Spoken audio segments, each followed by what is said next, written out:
Hey there guys, welcome to Dino's Vault once again. Thanks to all who took time out and wished me on my birthday.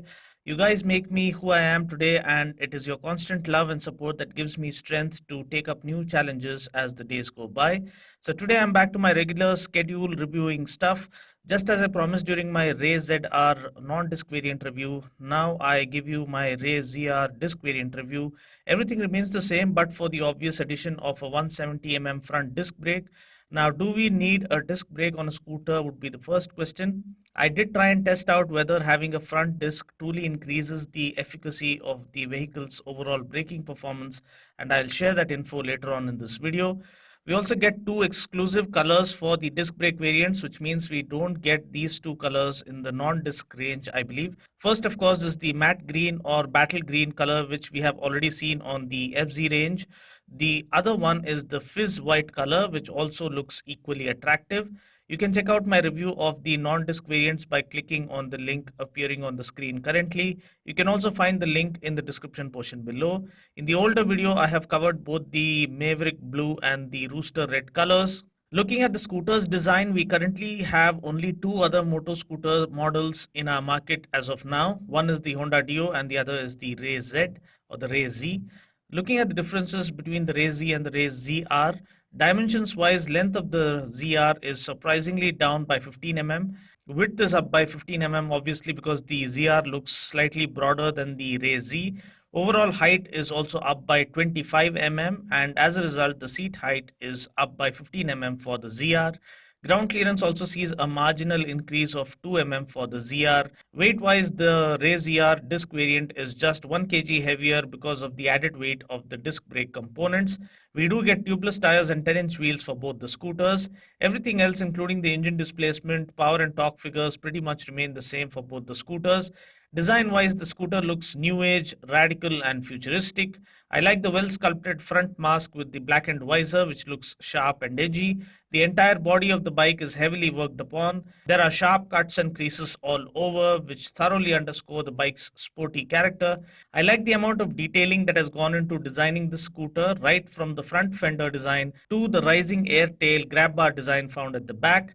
The centrally housed headlamp looks striking, and so do the protruding turn indicators on either side, which lend the bike its very own signature appeal in the market. Coming to the profile, the scooter looks even sleeker and sharper. The alloy wheels look amazing. The scooped out front panels and a flat floorboard allow for ample legroom. The sporty looking body graphics further enhance the bike's visual appeal. The exhaust looks cool too. The only thing I didn't like in this design is the tail lamp. It looks as if a watermelon has been stuffed up its posterior.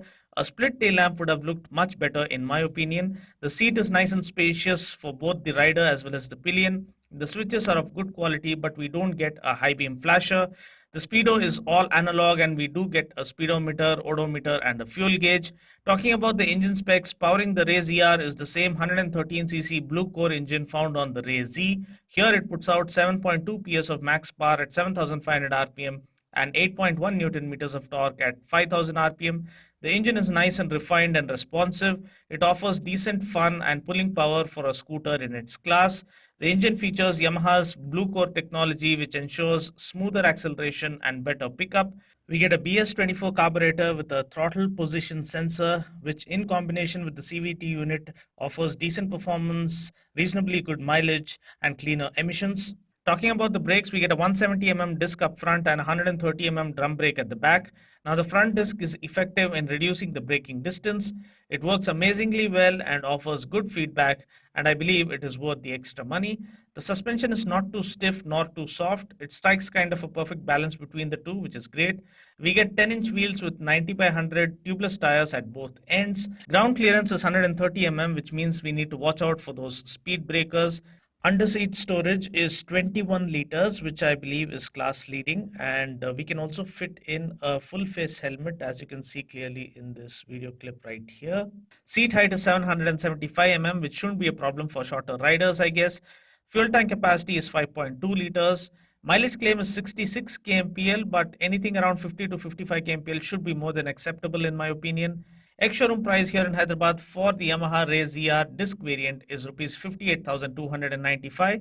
So that's about it for now. I just hope you found this video useful. Until next time, this is Dino saying ciao, take care, God bless, and ride safe.